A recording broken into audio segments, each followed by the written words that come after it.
Xortrider, Transformers reviews and toy related chat. Xortrider, Xortrider. Hello everyone, Xortrider here, and I'm here with another video for you.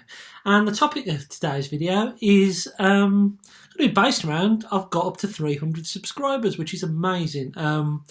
I never thought I'd get that many people viewing my videos, let alone get 300 subscribers, which was amazing. But the thing that's even more amazing is that this is the first time I've had a chance to make the video since hitting 300 subscribers, and I'm now sitting at 366. So I'm closer to 400 than I am 300 now. But just thank you to everyone who's subscribed, who's watched the videos that I've done recently.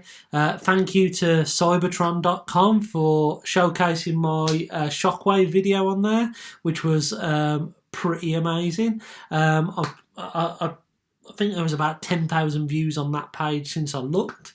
It's brilliant for someone who's been passionate about Transformers all his life to get this little bit of recognition is probably the wrong word, but just people sitting there and watching me drab on about some figures that have just popped out in this country before the US, and it's just really nice, and I've really enjoyed the last week, and I've enjoyed reading people's comments, and hopefully made some new friends as well.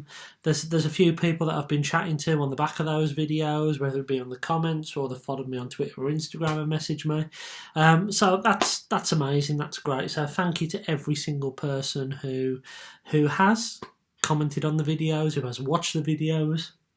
I think the Cyberverse Starscream video was at 3.3 thousand views, which is amazing. Bumblebee, I think about 2,500, and Shockwave had just gone past the 1,000 mark. So it's amazing. I really appreciate every single person, as I say, for watching these videos.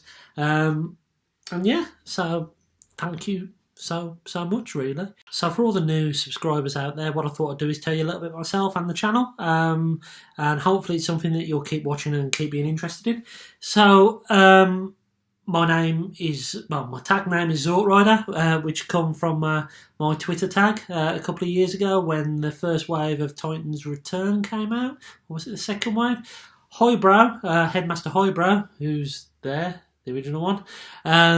His headmaster was originally called Gort, but for the Titan's Return line, he was called Xort. And of course, he rode the vehicle, hence Xortrider, that's where it comes from. But my name is actually Rich. I'm 34. I've been a Transformers fan for about 30 years. I think I was about 3 or 4 when I had my first Transformer, which was Bruticus there. I think it was might have been for my 4th or 5th birthday. I had Bruticus, woke up one morning and there he was, Onslaught in his box, and opened it up and loved playing with him. And then on the same day I actually got Powermaster Prime and the Street Patrol Micromaster team, I think it was. So yeah, those were my first Transformers, and the majority of my collection is G1. And I've always been pretty true to that, and it's only since I've been part of the Transformers community that I've branched out into other collections, and now my Transformers collection basically spreads the entire range of more recent shows like Prime, Robots in Disguise, Animated, even some of the Energon stuff, and Armada. And I've stretched out into Masterpiece, some third party, all of that kind of stuff, and even movie bots. So yeah, a lot of my G1 stuff is the same stuff that I had when I was a kid. I was lucky enough to look after them and hold on to them, and these are the toys that I played with when I was growing up. And yes, some of them are battered and worn, some of them aren't, but I think it's great that I still have that. And what you'll find is nostalgia, and I'll talk about this a little bit later on. Nostalgia is a key part for me. Nostalgia really is the driver for me being in this hobby and being in this and being a Transformers collector and being a Transformers YouTuber.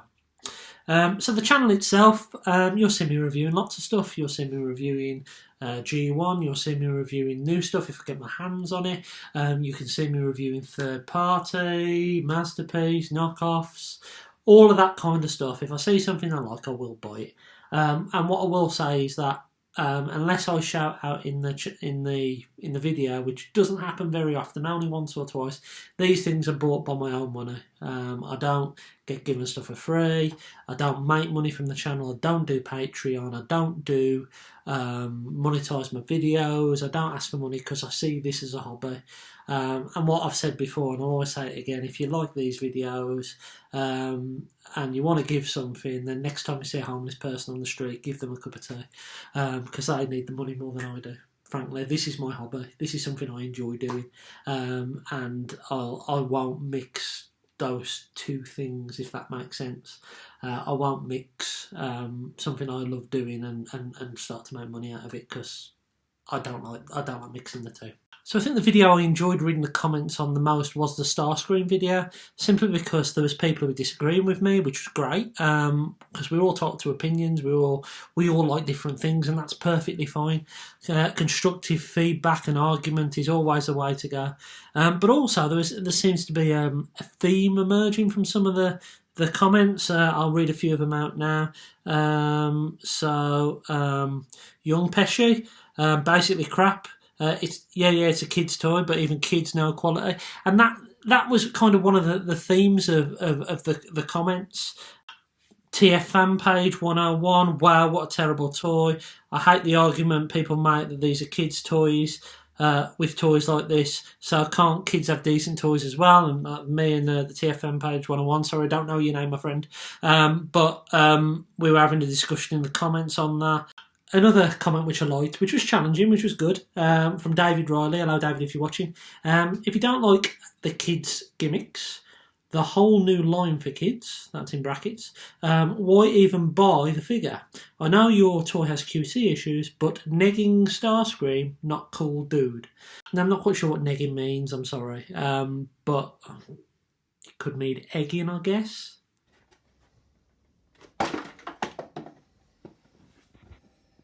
Why did I buy them? Why did I go and see them on that shelf?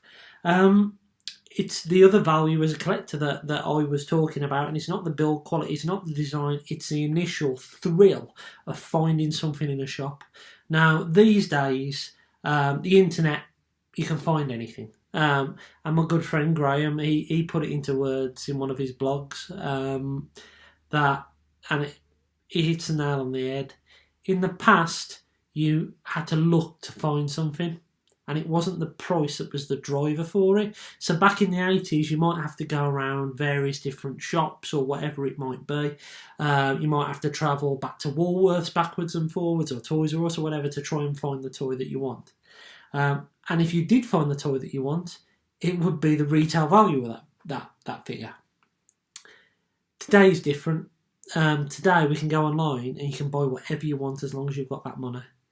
And there's some great sites in the UK, really, really good sites that help feed fans like myself and basically get these figures to us. But sometimes they cost a little bit more. And I always get that thrill when I see a new Transformer in a shop. It's that nostalgic pulling the value I was talking about earlier. It's pulling me back to when I was 5. So David, that's why I bought these things. At that split moment in time, I wasn't the 34-year-old bloke just up going to buy some water for his iron and some lunch while he was off work. I was the 7-year-old me again, who was standing in a toy shop, seeing some of his favourite characters who I grew up with, especially Starscream, absolutely Starscream. And for that split moment in time, that the 6-7-year-old boy took over and I bought them. And I know they're not for collectors as such, and I know they're designed for kids. And let's face it, in reality, unless we're talking masterpiece or third party, they're all designed for kids. Yes, there's this other market that for exclusive that they take advantage of us as collectors. Taking advantage is probably the wrong term, by the way, but I'll go with that. But all of these are kids' toys. All of these are kids' toys from when we were little. So let's just put it into perspective that you walk into a toy shop, you're buying a toy. But Yeah, David, that's one of the reasons why. And it was only when I got home and opened it and then saw my son playing with it, I realised how bad these are for actual parents and for kids as well, simply because they're not built to last. I mean, look at some of these toys behind us now. These were designed for kids back in the 80s. 6, 7, 8-year-old kids, and they've lasted over 30 years. These things barely last 30 minutes. SuperNav 12, guys, it's for kids, okay, plastic is not a problem. And me and him went on and had a good debate in the comments about that, which basically, and I probably didn't say this in the video, but I've got a son, and the Starscream, and that went to him, and he played with it, and it broke after no period of time. So it's not just... I think the interesting fact is, as a Transformers fan, these toys, these Cyberverse toys, don't float our boat as such, either with the gimmicks or the designs for some people. I think it's interesting because we all see value in different ways. As a Transformers fan, what I find valuable for me is G1 designs and things that go back to my nostalgic roots. I like newer things, but what really hooks me is the characters that I loved when I was younger. What hooks me is decent articulation, because I like to pose all those things. What actually floats my boat is a relatively simple but fun transformation, and that's what value is for me. And if I got some of those things for £16, then fair enough. But as a parent, the definition of value is something completely different. I mean, it's something that's durable, something that will stimulate my son, as it were, something that will be bright coloured, he'll play with for hours, something he'll get joy out of, and something that will last. And recently I bought a Super Wings toy. Bear with me. So my son is a bit of chip off the old block. He likes things that change from one thing to another. And for those of you who don't know what these things are are called Super Wings, and there's a TV show that goes along with it.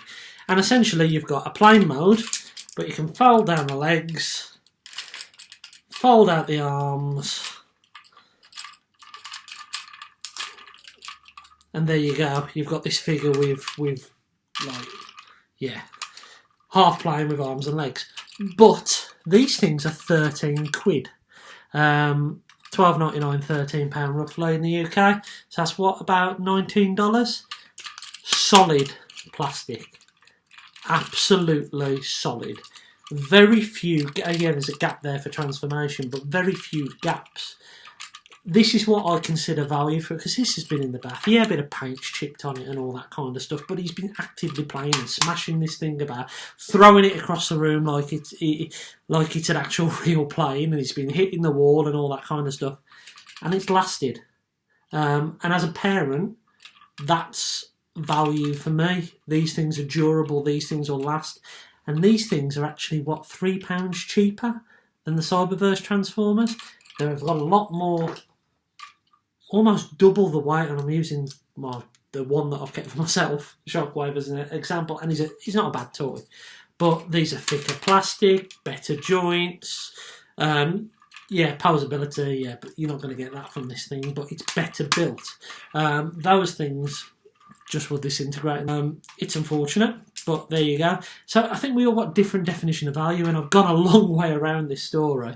But essentially, when people were saying, oh, it's just for kids, well, actually, yeah, for kids, they might be happy with it, but as a parent, if you buy something for 16 quid that breaks after, what, half a day of playing with it, then you're not going to get value from it. And also from the kids' point of view, they're just going to have a broken toy. They're going to have used their pocket money to buy something that they really want to enjoy, and it's just broken. But I could sit here and go through all the comments all day, and I won't do that. Thank you to everyone who subscribed to my channel. Thank you for everyone who watched the video. Thank you for supporting me. This is a hobby, as I said earlier, and it's something I really enjoy doing, and it means a lot that other people take the time to sit there and listen to me go on. So thank you very much.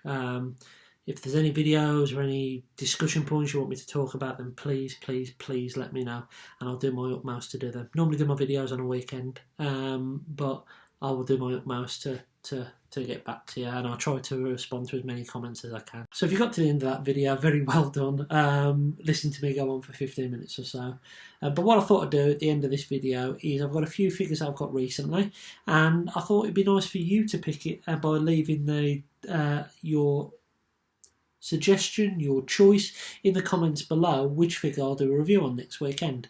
So we have got Open and Play's Big Cannon, the knock-off kind of oversized retool of Titans Return Galvatron. We have a leader class, Rodimus Prime. We have Open and Play's Megatron. Is it Open and Play? No, it's MechFans Toys, sorry, I do apologise. Or we have Generation 1 Razor Claw. So those are the options. I might do some more toys if I do pick them up in the meantime, or maybe some unboxings. But for next weekend, the figure with the most votes gets a review. Thanks again for watching. I've been Xortrider. Take care of yourself.